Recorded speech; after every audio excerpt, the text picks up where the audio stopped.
আসসালামু আলাইকুম প্রিয় শিক্ষার্থী বন্ধুরা, আজ আমি তোমাদের অনুশীলনী 9.2 এর 14 এবং 15 নম্বর সমস্যা দুটি সমাধান করে দেখাবো। তো শিক্ষার্থী বন্ধুরা, আমি এই ত্রিকোণমিতিক কোণের যে মান সম্পর্কে আমি একটি ভিডিও তৈরি করেছি। সেই ভিডিওটি আমার ভিডিওর কমেন্ট লিঙ্কে দেওয়া থাকবে। যারা ত্রিকোণমিতিক কোণের মান বের করতে পারো না তারা ওখান থেকে দেখে নেবে। তো শিক্ষার্থী বন্ধুরা, তোমরা যারা আমার ভিডিওটি ফেসবুক পেজ থেকে দেখছো তারা অবশ্যই ফলো দিয়ে রাখবে, আর যারা ইউটিউব চ্যানেল থেকে দেখছো তারা অবশ্যই আমার চ্যানেলটি সাবস্ক্রাইব করবে এবং পাশে থাকা অল বেল আইকনটি বাজিয়ে রাখবে, যাতে আমার পরবর্তী ভিডিওর নোটিফিকেশন তোমাদের কাছে অতি দ্রুত চলে যায়। তো শিক্ষার্থী বন্ধুরা, বেশি কথা না বাড়িয়ে মূল ভিডিও শুরু করা যাক। তো শিক্ষার্থী বন্ধুরা, এবার আমি তোমাদের অনুশীলনী 9.2 এর 14 নম্বর সমস্যাটি সমাধান করে দেখাবো। তো শিক্ষার্থী বন্ধুরা, সমস্যাটি সমাধান করার ক্ষেত্রে আমরা প্রথমে প্রশ্নটি পড়ে দেখব। এখানে লেখা আছে cos 60 degree into cos 30 degree plus sin 60 degree into sin 30 degree equal cos 30 degree.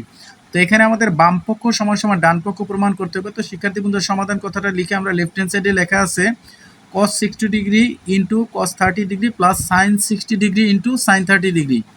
তো শিক্ষার্থী বন্ধুরা, এখানে cos 60 ডিগ্রির মান আমরা জানি এখানে হাফ, সে আমরা হাফ এখানে লিখলাম। cos 30 ডিগ্রির মান হচ্ছে √3/2 আমরা লিখলাম। এখানে sin 60 ডিগ্রির মান হচ্ছে √3/2 আর sin 30 ডিগ্রির মান হচ্ছে হাফ।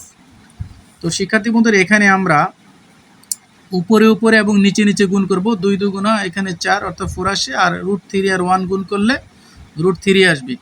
তো শিক্ষার্থী বন্ধুরা, উপরে এখানেও √3 এবং 1 যদি গুণ করি তাহলে এখানে √3 এবং 2 × 2 অর্থাৎ 4 এখানে। তো শিক্ষার্থী বন্ধুরা, এখানে আমরা লসাগু নেই, অর্থাৎ এখানে আমাদের লসাগু 2টা 4 থেকে একটা ফুল লসাগু নিই, তাহলে উপরে যে আমাদের √3 প্লাস √3 আছে সেটা আমাদের যোগ হয়ে যাবে। তো এখানে উপরে আসে 2√3 আর নিচে আসে 4। তো কাটাকাটি করলে 2 2 4।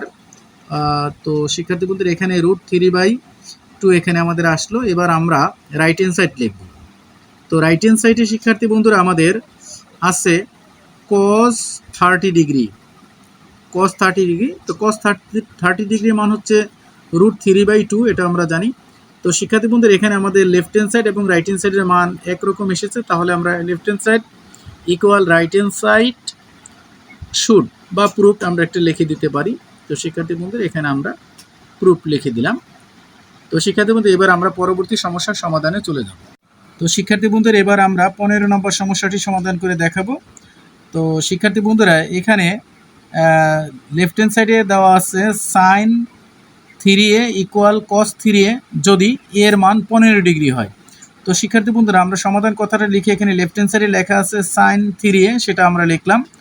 তো এখানে যেহেতু দেওয়া আছে এর মান 15 ডিগ্রি, তাহলে আমরা এখানে sin লিখলাম, আর 3 আর এর মান আছে 15 ডিগ্রি।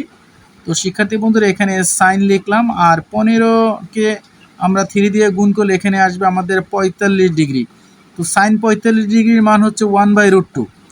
এখানে আমাদের বাম পক্ষের কাজটা শেষ হয়ে গেলে এবার আমরা রাইট হ্যান্ড সাইড যেটা, অর্থাৎ রাইট হ্যান্ড সাইড সেটা আমরা করব। তো শিক্ষার্থী বন্ধুরা, রাইট হ্যান্ড সাইডটা আমাদের আছে cos 3a। তো এখানেও cos এর জায়গায় cos লিখলাম এবং 3 এর জায়গায় 3 এবং এর যে মান 15 ডিগ্রি সেটা আমরা লিখে দিলাম।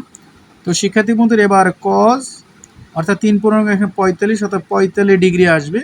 তো শিক্ষার্থী বন্ধুরা, sin 45 ডিগ্রি এবং cos 45 ডিগ্রি উভয়ের মান কিন্তু 1/√2, এটা আমরা জানি।